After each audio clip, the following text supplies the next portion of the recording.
sage IRA called for the firing of GM Jason Licht late last year. Now he's found one way to defend him in today's column. By IRA KAUFMAN Lay off Jason Licht on this one.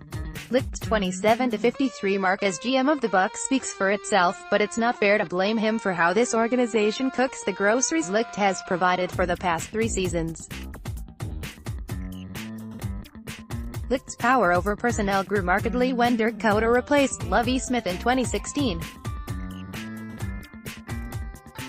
The first player Licht drafted in his enhanced role was a cornerback out of Florida who excelled at press coverage.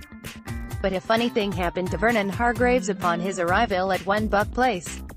Koetter's new coaching staff tried to turn Hargreaves into an off corner.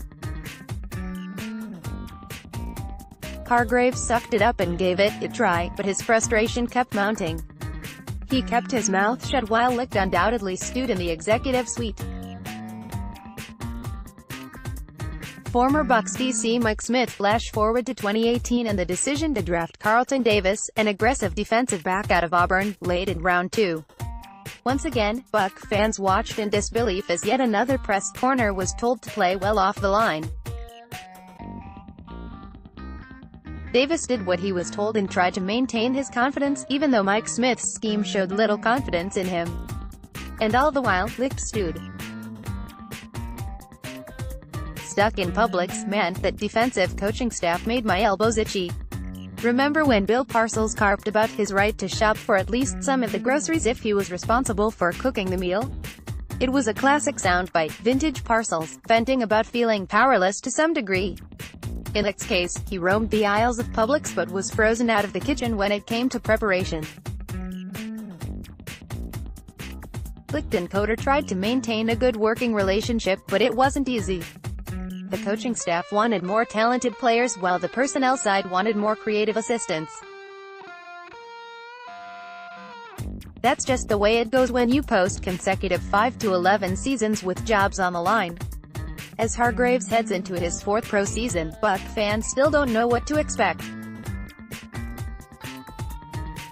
Injuries have slowed his development, but Hargreaves hasn't made much of an impact in his 24 NFL starts. His only pro interception came against Drew Brees in a riveting victory against the Saints that left the Bucs at 8-5 and in control of their playoff destiny due to a 5-game winning streak. Since those heady days, Tampa Bay has dropped 24 of 35 games and Hargreaves has dropped in stature. He seemed born again on Monday, standing at a podium at One Buc Place and sending out props to Bruce Arians for instilling confidence in him. Rock-bottom opportunity. Arians is an in-your-face coach and he wants in-your-face cornerbacks.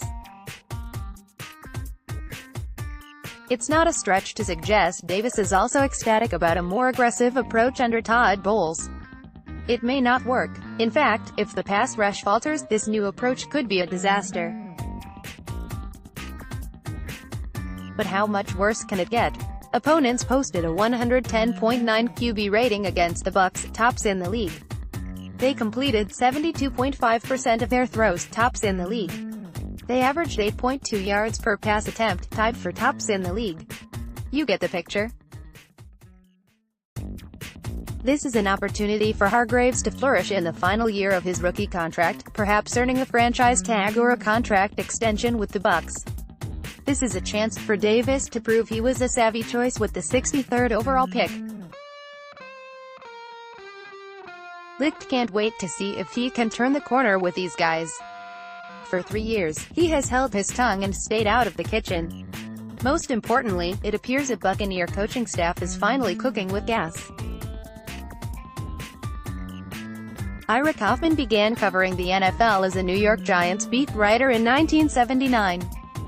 He arrived on the Buccaneers beat in 1985. Finally, the corporate leash was removed from his neck when he joined JoeBucsFan.com in July 2016. The award-winning IRA KAUFMAN podcast fires twice per week, and IRA's columns appear thrice weekly, except when IRA is on special assignment. Tampa Bay's only Hall of Fame voter also is a popular guest on various national radio and on local TV. He's also co-host of Tampa 2 at the Identity Tampa Bay, which returned to its regular format last month.